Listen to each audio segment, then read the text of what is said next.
Welcome back into One Winning Pod, where unfortunately the Ravens fell to the Philadelphia Eagles in what felt like a neutral setting, unfortunately.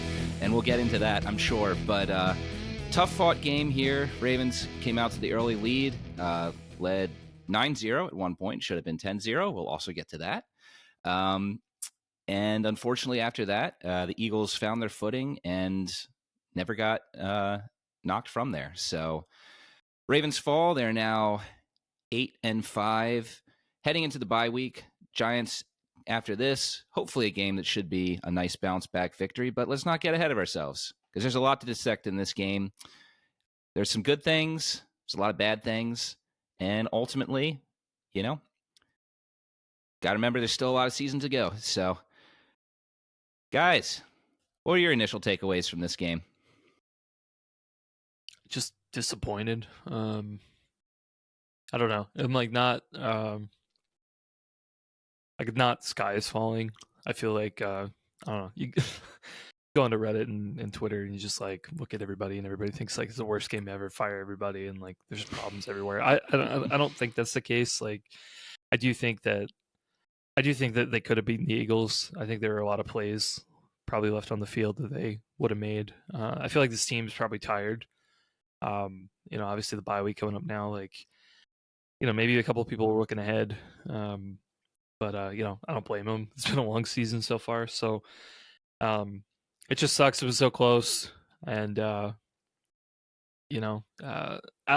think you mentioned this probably on the ride home, when we were coming back from the game, but like, I think the most disappointing thing right now with this team is just like, there's a lot of pieces on this team that going into the season were supposed to be the reliable pieces, the ones you can count on, and like they just haven't been there. So it's not the complete end of the world, but when this team wants to go to the Super Bowl, they add up, and it looks a little dire from that lens. Yeah, it does. I'm trying to remember exactly how I said it, but I think one of the storylines of this season will be just like the falls from grace that many of these players have had. And the two people being, Marcus Williams, who was a healthy scratch in this game, and then Justin Tucker, who's been just a total liability all season long, frankly. And totally unexpected. Marcus Williams played well despite being injured last year. We were all commenting on that. And then we felt like, he's going to get healthy. He'll be better. And then he just fell off a cliff. He was playing worse than then. And then you have Tucker, who had his 50-yard woes last year, but made everything underneath 50. And you're like, well, okay, maybe you have to adjust the range for Tucker, but I'll take 49 and under to be a make, and then 50 being a little bit of a dice roll. That's kind of league average, still above average maybe in a way because you're making everything under. And then that just completely goes out, and he doesn't know where the ball's going. Right? That's, I think, what's abundantly clear is when he made it, he was mad at himself, and when he missed it, he was even more mad because it wasn't going the way he wanted it to. So the ball is not leaving his foot in a way that inspires confidence from him, and it's troubling, man. There's other players too, but those are the two that like really come to mind as the top two players that have fallen off. And what are you supposed to do when these kind of big things happen? Both these are positions where there's not like an abundance of talent just lying around. These guys aren't that bad. It's just they've gone from cornerstones to liabilities. So yeah, it's just it's really tough. And I mean, there's chatter that there's space for Marcus Williams to find his way on the field and contribute to this team per Harbaugh at his presser, which is a little bit of a turn from what he said just, under 24 hours before, after the game. He was saying he was a healthy scratch, and that has a whole other set of implications. But yeah, there's going to be continued confidence in Tucker. They're going to continue to use him. And I think that's what makes sense. Even though I think they admitted that the approach is changing, right? Like, okay, he's not hitting bombs like he once did. So they know the range has changed. And maybe there'll be an adjustment to, how often you lean on him. But I don't know, man. That's definitely the stinker that's on everyone's mind. 7 points missed at the end of the game. You lose by 5. That's the game right there. Yeah. It's interesting with Tucker. I mean, as fans, a lot of us, we wear the players' jerseys. We feel emotionally drawn to this team. Why do we feel that way? We build these vicarious relationships with these guys, even though we really don't know. I mean, we've never met Tucker. By all accounts, he seems like a great guy. He's been here forever. It's just painful to watch what's happening, particularly because of. I mean, he's not just because he carries himself as an upstanding guy, but also just because of how much this franchise or this fan base owes to the man. Through years of inconsistent offenses, game-winning field goals. There's several years where the Ravens aren't in the playoffs, if not for Tucker, particularly before Lamar Jackson came here. And to see him have a spiral, while not exactly the same, because it's not a direct comparison here between the positions, but it's a Craig Kimbrell-esque meltdown. What we're seeing here, similar to what we saw with the Orioles this year. Likely, almost certain future Hall of Famer Craig Kimbrell coming here to the Orioles and just being unreliable at his age. I believe he was 36 this year for the Orioles. Justin Tucker just turned 35. 36 years old, Craig Kimbrell. It would be incredible for Tucker to figure it out and to finish the season out strong and be a reason why the Ravens make a run at the Super Bowl, right? But unfortunately, we just don't know. I don't think anyone knows. I don't even think Tucker knows, right? And that's just it's just unthinkable. The Ravens have never been in a position where we've had to worry about kicker with a team as good as they've had. I mean, because even the year Cundiff missed it, I mean, Cundiff was voted to the Pro Bowl that year. Like, that came out of nowhere, that miss he had in New England. So, yeah, it's incredible. And it's incredible to say that if the Ravens don't make it to the Super Bowl this year, one of the biggest reasons is going to be because of Justin Tucker. Yeah, and Alec, like you said earlier, if it would be one thing if just you can't make over 50. Okay, cool. Like anything under 50, like good to go. Like it's not even that, right? Shorter field goals, extra points. It seems like there really isn't a range where you're like, it's like give me points. At this point, it almost seems like you have to be more willing to adjust your offense to play on all four downs at this point. And really, I hadn't looked at all the scoring drives for the Eagles. Maybe we can figure it out real quick, but in the misses that Tucker had on those field goals, I mean, you're putting the defense in a short field position. Yeah. And I think, they probably led to at least 7 points there. I mean, the Eagles scored 3 touchdowns and a field goal. So they never scored off of it, but then they maintained good field position. So right, because that's another foil of the game. You look at Stout; he had the shank, not the best punting game from him, and then pinned us inside the 20 5 times out of 6. So that's another big swing. We were always dealing with long fields, and they had short ones. Yeah. It's just weird, right? Ravens have been so consistent about being good on special teams, and this is one. It's weird because it felt early that if you guys remember the penalties, I think on the first punt that the Eagles had, and they declined the one, forced them to re-kick, and then ended up getting better field position off of that, which was like, oh, okay, cool. Like, they seem to get a lot of penalties on their special teams. Maybe this is something that we're looking at here. And then, like you said, Alec, like punting, not the best. Tucker, obviously, with his misses, and Wallace made a few questionable decisions on some of those punt returns, and field position's kind of bad there. So, it felt like any advantage that we may have thought we had early on, like those dissipated pretty quickly. A tough game on special teams. You had Tylan Wallace have the muff as well, and chose not to catch it, and the ball lands even further deep in our territory. definitely, a guy who later goes on to muff the ball. You can kind of understand making decisions. Like I understand why Harbaugh said like it's a tough call to try to catch it or, let it bounce. So definitely tough. I guess the silver lining of the special teams unit, while we stay on this topic, is Rashid Ali had a good return. He was in place of Keen Mitchell in this game.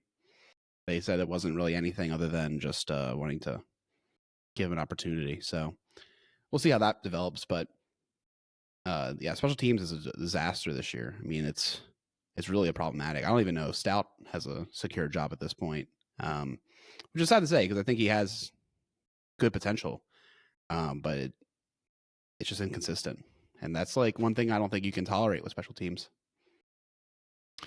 No, I mean, we haven't even talked about there was a couple near fumbles on special teams as well on returns.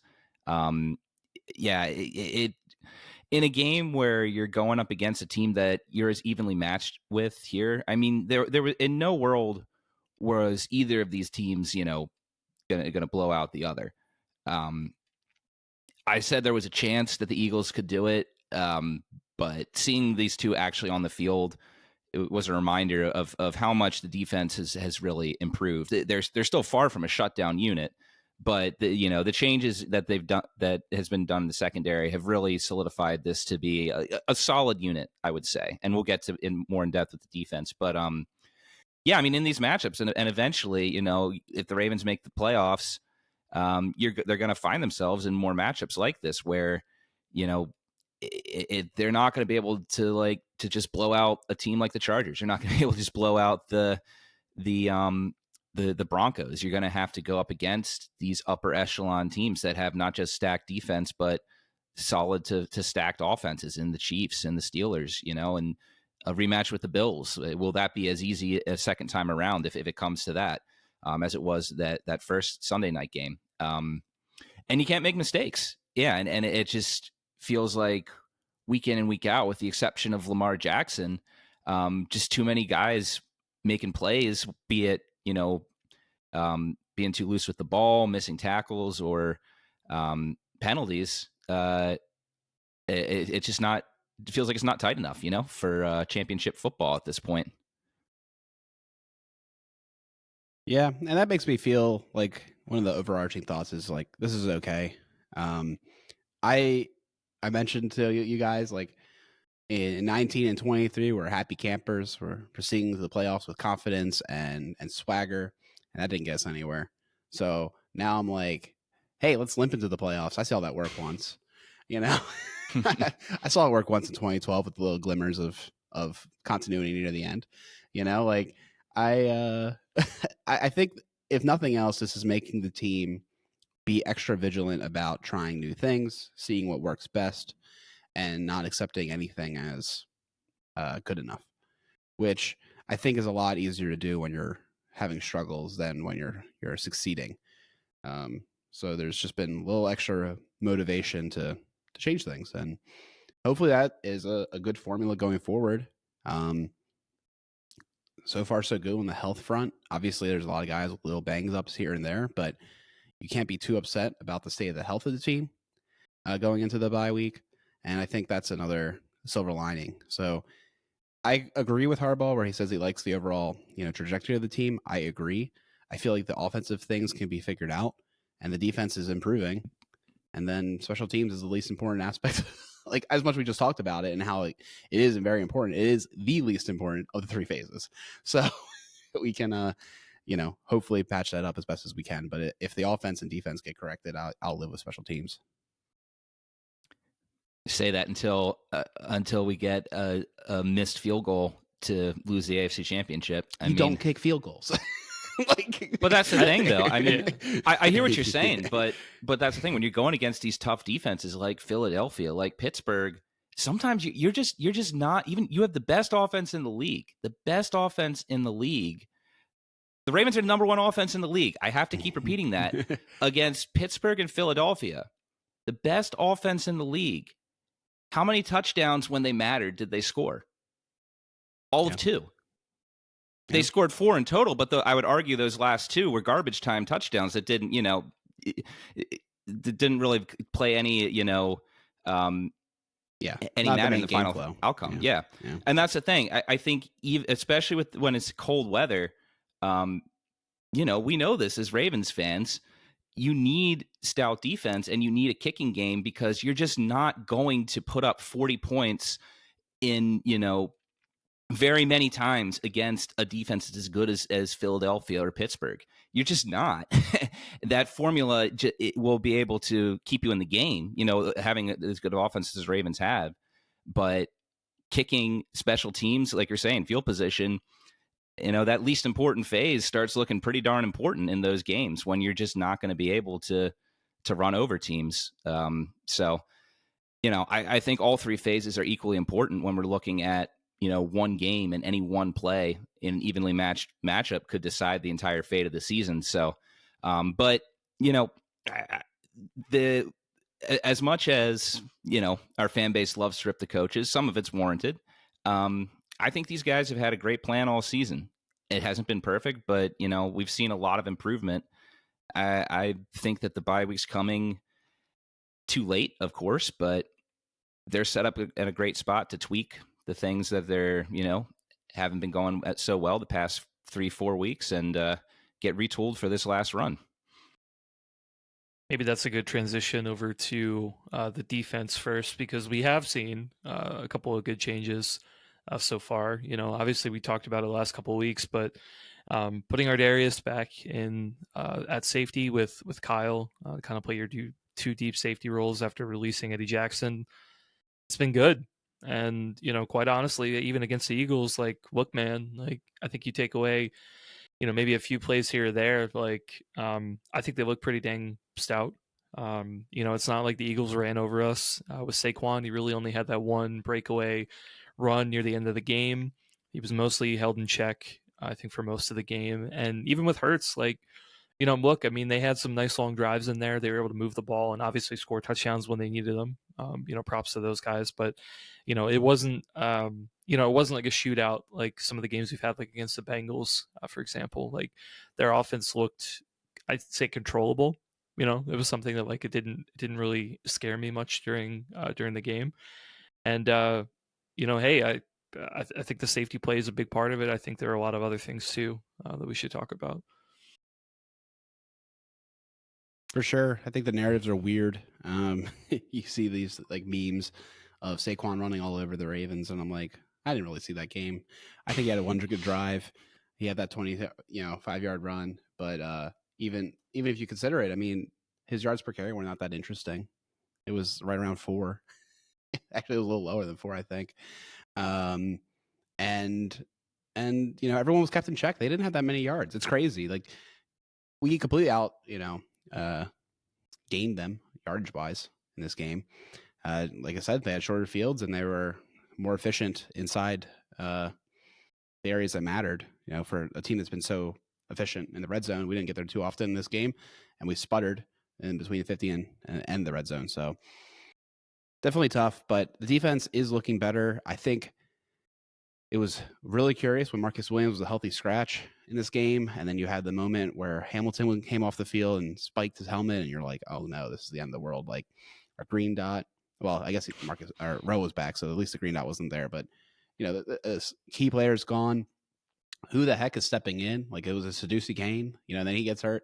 You're like, come on. Like, what are we doing here? Like, I know Marcus Williams is underperforming, but he's not that bad. And then, like I said, Harbaugh was like, yeah, he's our third safety. And I was like, so you decided in this game that you didn't need a third safety? 2 would be good enough? Like, what is going on here, man? It's such a crazy problem, and just continues the narrative that there's so many things going on in this locker room and at the castle that are challenging this year that I don't think have been a thing in the last few years. So trouble on the field, trouble outside the field, and I think they're definitely related, right? It sounds like some of the players aren't happy with their roles, particularly the ones that are maybe underperforming and hoping that they would maintain their role. That seems like the overarching narrative. And I don't know, man. Hopefully Marcus is active next game against the Giants, and hopefully he contributes to meaningful football again, like we said. But It's crazy. I just don't know how you move forward. Honestly, with it's such a weird cat and mouse game. Like, I think you need more safeties than 2. And these other guys are special teams only players unless like emergency calls, and I think you need more than 3. So I think just having even Williams is not enough. Like, I think they're running really thin at safety now. So my focus of the defensive line is now moving to safety. As far as like, what are we doing here? This is keeping us really thin. Yeah, the complete deactivation of Marcus Williams was incredibly surprising. I guess, I don't know. He just has been such a mirage of what he used to be. I really don't know at this point, what more we can comment on it. I agree they're thin at safety, but like you said, it's players underperforming. I mean, that's kind of where you're at. But yeah, I mean, at the same time, though, what they have is working. Like, Chris, I think you brought up a good point. Defense has been performing a lot better since the Cincinnati game, and what it's been they haven't been giving up the big play. I mean, they have given up against the Steelers, Chargers, and Eagles. So Eagles, obviously a top flight offense. Chargers, pretty good offense. Steelers, an offense capable of putting up 44 points. So I think we now have to say that was a good defensive performance against the Steelers after we just saw what they did against the Bengals, who are still a higher ranked pass defense than the Ravens. So, you got to give it some credit. But the Ravens gave up a 25-yard rush to Saquon last week. That is the only play they've given up over the past 3 games of that eclipse 20 yards. Mm-hmm. No explosives. That's exactly what the defense needs to do. I mean, we look at what they've done. I mean, not many interceptions. There have been some. There have been some sacks, but it hasn't really been flashy defense, at least for what we're used to seeing with the Ravens, some of their top units. But stopping the big play, that's what keeps your offense in games, on games like you had today and against the Steelers when things just weren't clicking exactly as they did against the Chargers, right? So if the Ravens can continue to play like that, I think that's a recipe for success going the rest of the way. You're not going to get the dominant defenses of the past where there's a chance that you hold even a top offense to single digits, right? I don't think we're getting that this year with this group, but look, these tweaks they're making with the secondary personnel, it's stopping the big plays, and that's really the main weakness of this team was giving up those huge plays. Even when you brought up AJ Brown earlier, like you said, practically every catch he had, if not every catch, was for a first down, but only for like 13 yards. You can give that up. Can't give up the big play though. Right. Yeah, really, and there were plenty of drives as well where they got the Eagles off the field in third down, right? So yeah, I think for the most part, I think they were pretty effective.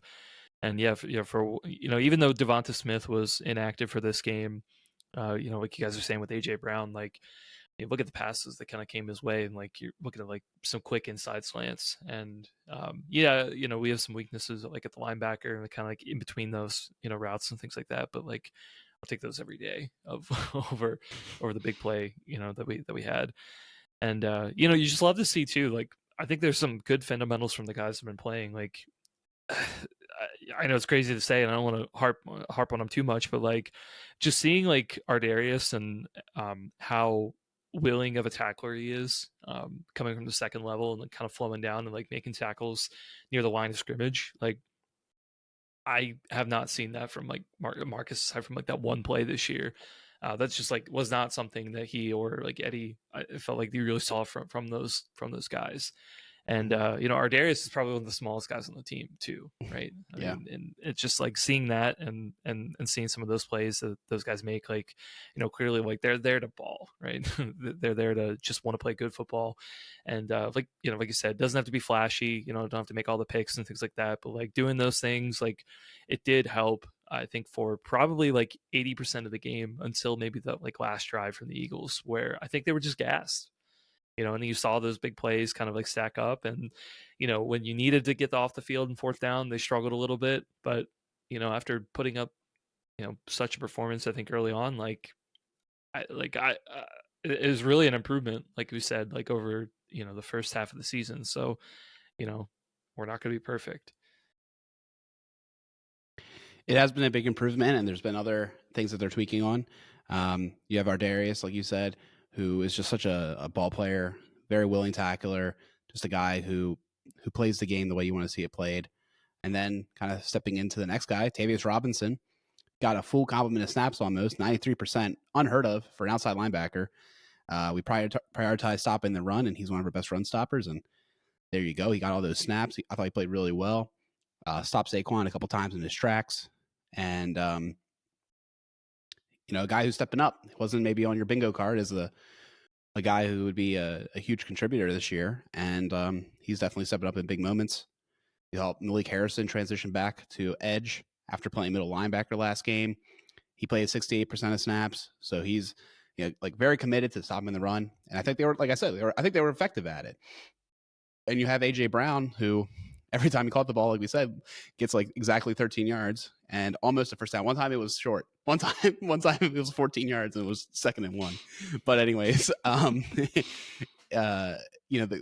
think we minimize, like you said, the explosives. And it's because these guys are all stepping up to play, I guess, like, for lack of better words, like a conservative defense. Like, we're not going to, you're going to have to win the hard way, which I think is a good thing. That's kind of what we saw last year, frankly.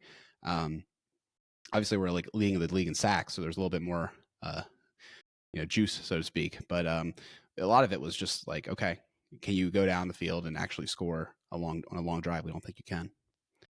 So that was definitely interesting. And I guess another thing while we're talking about outside linebackers is Owe and Ojabo only had 27 and 14% respectively in snaps. What was interesting about that is Isaac was also active and he had only special team snaps, which gives a mild confirmation that the reason he was active over Ojabo in those games was for special teams. So yeah, definitely. I mean, they weren't using their pass rushers in this game at all. Very, very limited. So not a big surprise that we didn't get too much pressure.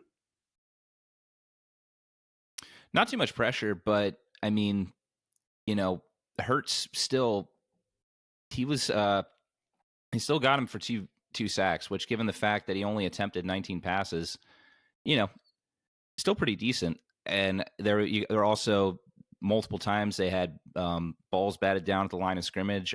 Stevens in particular had a pretty good one where he was able to knock it down. Several times I feel like they hurried Hurts and, he didn't get the ball away to the guy he was looking at, wasn't able to get a chance for the play to develop. Now, of course, there was particularly the second quarter, they were able to get things going. And so they had some really good defensive series, but then a couple where just the Eagles were just able to thread the needle and, had that pick play that opened up Goddard for the touchdown. They were able to do the tush push. We were able to do the tush push too, so that kind of canceled out. But still, the Eagles offense, the best thing I think we can say about this Ravens defense is they made the Eagles offense look average, in my opinion. Unfortunately, their defense made our offense look below average, and that's why we lost. Yeah. I think one last thing I want to bring up too is, last week we said, okay, we don't know what this is going to look like with Roquan coming back, but we did see a lot of board action. Well, that continued. He outsnapped Simpson 54-39. Now, what really was kind of happening there was they were alternating possessions. So the numbers are more just like, I guess, a byproduct of the possessions they were a part of. Maybe in a way you could say that's better for, I don't know, for Simpson because it was less snaps and maybe less long drives. Who knows? But Harbaugh says they're trying to use all their good football players and put less pressure on Simpson. So this might be a trend going forward. He played well. He had a couple good run stops and decent in coverage. So it's not the worst thing in the world. I still feel like for whatever reason, when Simpson's on the field, I notice splash plays from him and not so much negatives. Maybe that's just like dumb luck. Whereas with Board, it's like a little bit less than that. So I still kind of hope that I feel like Simpson plays more, but I'm not like totally hating it. Interesting. Yeah, I feel like I've seen Simpson get blocked too many times in the run game and just not be and that could be what I'm missing, right? Yeah. Yeah. Oh, I mean, yeah, and I think that's some of the thing. It's just like, I mean, there's some people in the Ravens community who are really dedicated to watching film, and they can tell you every play that happens, and we all watch film, but we're, self-admitted that we're not at that level, so it's just like, yeah, there's definitely been some plays where I've seen Simpson and it just hasn't looked great. That's all I'll say. But I think there's promise for him, and I think that, next year, 2 years from now, certainly, I mean, there's athleticism there. There's a knack for where the football is that he has. But yeah, I mean, for me personally, I just don't think he's played well enough this year to say that, he definitely shouldn't have his snaps reduced, right? Mm-hmm. So, yeah, I'd agree with that for what it's worth. What were you saying, Chris? Yeah, I was just gonna say, I mean, with Simpson too, I mean, look, the benefit is he's gonna have Roquan next to him playing the mic, right? This isn't a situation where he's like Queen, where he's the guy and then having to learn at the same time, right? I mean, everybody's ragging on Queen for the first couple of years because we're expecting like, okay, you're gonna play the mic, like you're gonna play the mic and you're gonna be really good. Simpson doesn't have quite the same pressure, I think, playing at the will spot. But yeah, I think it's been good. I think, honestly, I think that the only main issue I guess I see with like our middle linebackers right now is just still, I think, like passing off some of the zones. I do think it's gotten better, but again, like if we're prioritizing stopping the big play over some of this, like, dink and dunk, like passing attack, like I think that trade-off's probably worth it. I think, obviously, like in big high leverage situations, you do want to have a defense to be able to get off the field in some of those like third and, short and third and medium. And I think we'll probably struggle a little bit there. But, if we're preventing touchdowns and most of the situations, like it's a worthy trade-off. And it just seems like, yeah, like if Simpson doesn't have it this year necessarily, like that's okay. Just gotta hope all the other pieces of the team are stick together.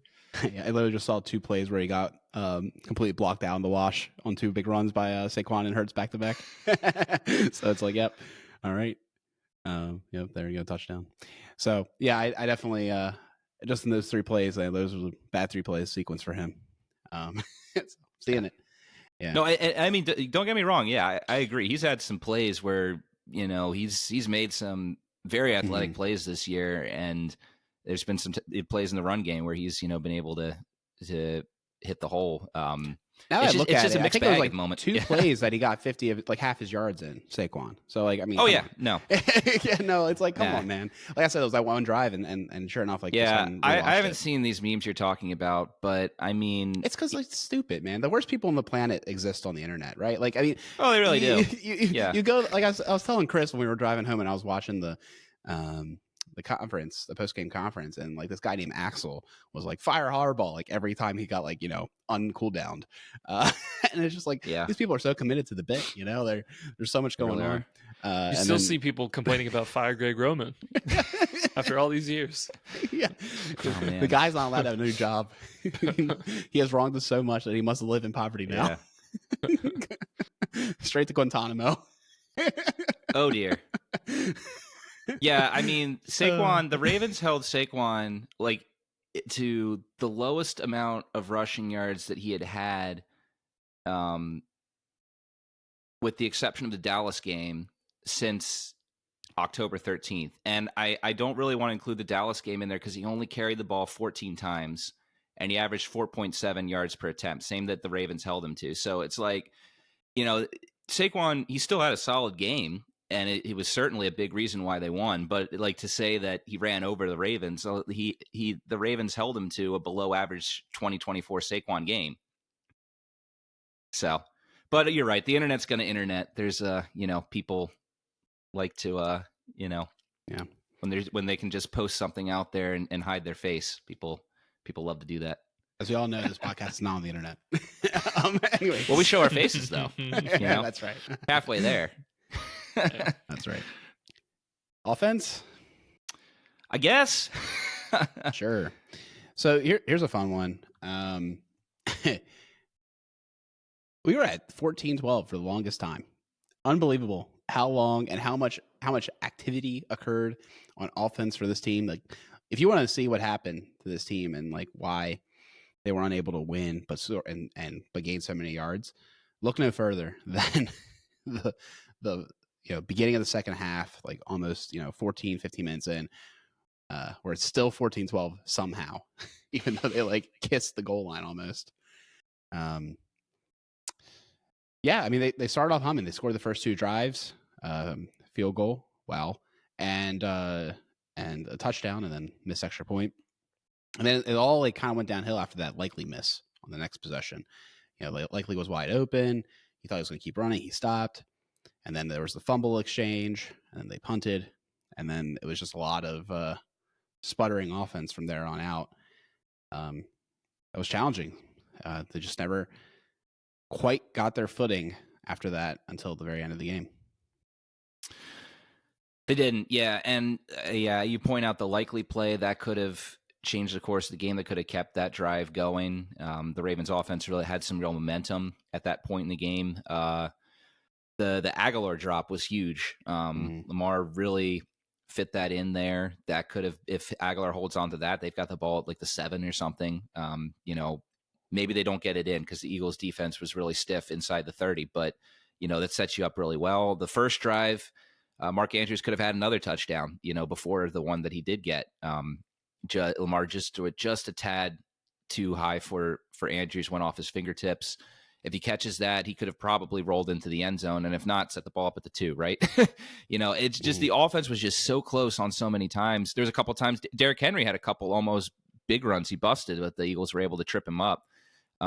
Really, though, I think what is a silver lining of this, I think what this game and the Steelers game has shown is that as good as this Ravens offense is, and it is very good, it's number 1 in the league for a reason, it can be stopped. And I think that that's kind of been shown in those games.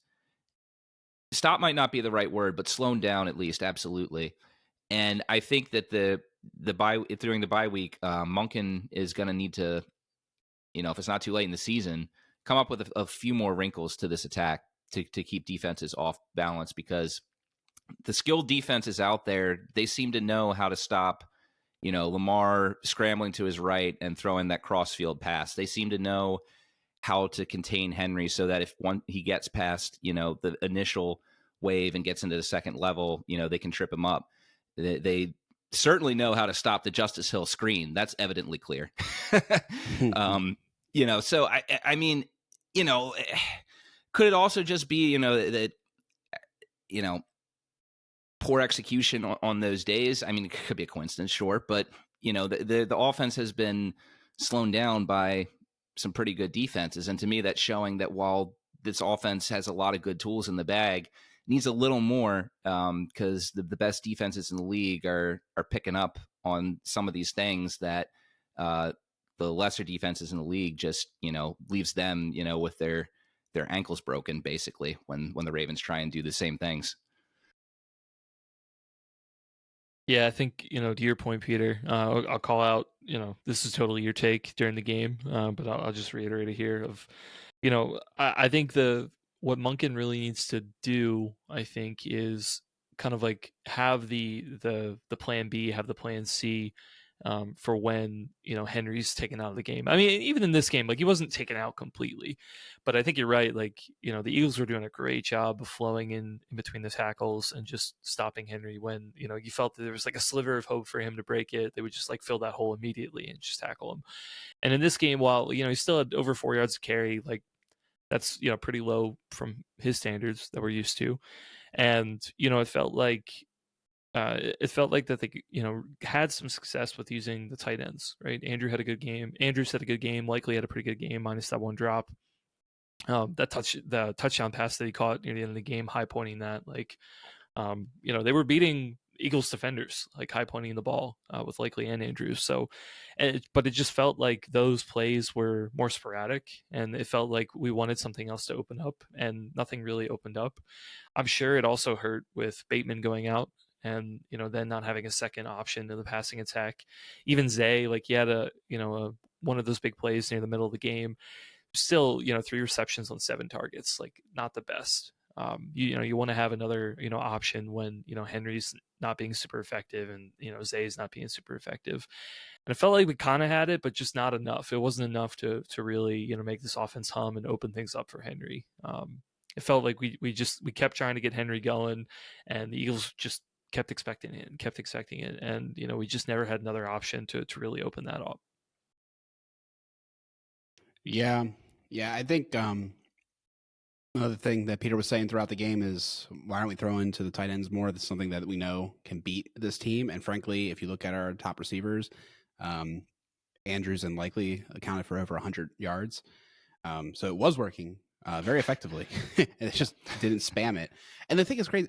Mark Andrews had like one of the best games of the year. Maybe actually his best game of the year. He had that unbelievable touchdown grab where he just like snagged it over everybody's head. And they did it again in the middle of the field for 23 yards, where he just like absolutely mossed and snagged it in the middle of the air. So he was doing it consistently. And I feel like if he went to that well a little bit more often, it might have been effective. Lamar Jackson's mom is yelling at him for not running enough. We got complaints from all angles coming here. Like you said, Bateman gets hurt early, the second half, so to speak, out the whole second half.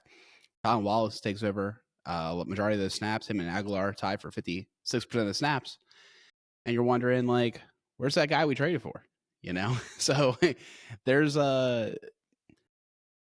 just some interesting things happening on the offensive side of the ball too, as far as personnel usage and trying to find what's working when Henry's getting slowed down. Yeah, there's so much to unpack there, and I don't even know where to start. But yeah, I mean, I think watching the game, it felt like they should have targeted the tight ends more than they did. Stepping back from it and seeing how the game flowed and what they were, actually did, I think they did a pretty decent job. Now, of course, we look at the box score here and we see 15 targets between Andrews and Likely. Of course, that's inflated a bit with what they did on the last drive, right? I feel like, Likely had at least 3 targets in there, Andrews too, so take the last drive out. It doesn't look quite as good there. But, yeah, I mean, it's really interesting here. Bateman didn't even have a target in this game. He did play a whole half of football. Not entirely unexpected, like we're saying. This defense, even with Darius Slay out, is really going to take away the wide receiver. But I do think that it does bring an interesting question here because, Aguilar's he's had his moments when he's called upon, but we don't really want to fall back on him if we don't have to. Wallace has looked good in limited role, but, how big is his route tree? How can he make the contested catch if he's, blanketed in coverage? I don't know. And then Deontay's a guy who's been in this league for a while, has had an imperfect career, but has also, produced a lot. But where is he? What's he doing? It sounds like this injury for Bateman isn't going to be serious. I think, Alec, you mentioned that at the beginning of the podcast. Harbaugh mentioned that in the presser today. But, we know that Harbaugh's medical reports are not 100% accurate. So, I mean, if Bateman does have to miss some time, got a serious question here. Maybe Likely can step up and be a bigger part of the passing game than he's been, for, it feels like over 2 months now. I'm trying to remember the last big receiving game he had before yesterday's game, if you want to consider that a big receiving game. All right, I guess, yeah, he did have 75 yards against Pittsburgh, but still, if Bateman's out, I don't know. I want to see more Deontay, but also I don't know what's going on behind closed doors with him. It felt like that's why he was always picked up. It was, if the big two go down, that was Deontay Johnson's job, and then he was completely MIA except for taking pictures with Kenyon Mitchell at the end of the game. So it's the only time I saw him. I don't know what's going on. It's very cryptic from John Harbaugh's perspective. Things are occurring. just another fun storyline to keep track of in this locker room. Vibes are definitely off. I feel like we said that phrase before, like weeks ago. Yeah. Of just something's off with this team. Feels like there's there's definitely a group of players. It's like, like, hey guys, like we were so close to Super Bowl last year. Like, let's focus. Like, we need to go win one. They know the window's here, and then you have some guys that I guess that's not the thing they're looking for. And I mean, I guess I get it, right? I mean, this isn't our livelihood. We're not making a living based on playing this game and everything, right? So like there is a financial incentive, I think, for all players to be able to earn the life-changing money that they have an opportunity to get. But yeah, it's definitely weird just knowing that, like, I'd say most of the team is so close and sees the opportunity here and really wants to grab it. And then when you have people that aren't, like, kind of like all into that, like, it's a weird situation. But yeah, kind of going back to one, something you mentioned, Peter, about Likely. Like, look, man, like, I think I would be all for Likely and Andrews, like, getting them more targets. Really, now the challenge is, if Bateman's out, like, Kohler's out too, so I mean, you can have that happen, but I feel like that really changes your blocking assignments. And I mean, you don't want to give up the offense you've had that's been so successful in the run game. So it's gonna be a challenge for Monken either way. They're really gonna have to figure out how to make this work with what they have. Yeah, I don't know how this bye week's going to play out. If there's going to be any more press conferences, I don't think so. So it seems like we might be a little information starved until the next cycle starts after this weekend. But we'll be back next week to talk about the Giants and a hopeful get-right game. It's not a AFC conference game, but it does feel like a game that they just absolutely need to win because it feels like the biggest gimme for the rest of the season. Got a team in absolute shambles trying to get the first overall pick. I think we should have aided them in that discovery. So let's go get a dub 2 weeks from now. But until then, you can find us on Blue Sky at onewinningpod.com. You can find us on YouTube. If you're watching there, please give us a like, leave a comment. We'd love to engage with you guys. And with that, go Ravens. Let's get healthy. Let's get right on the bye week and finish out the season strong.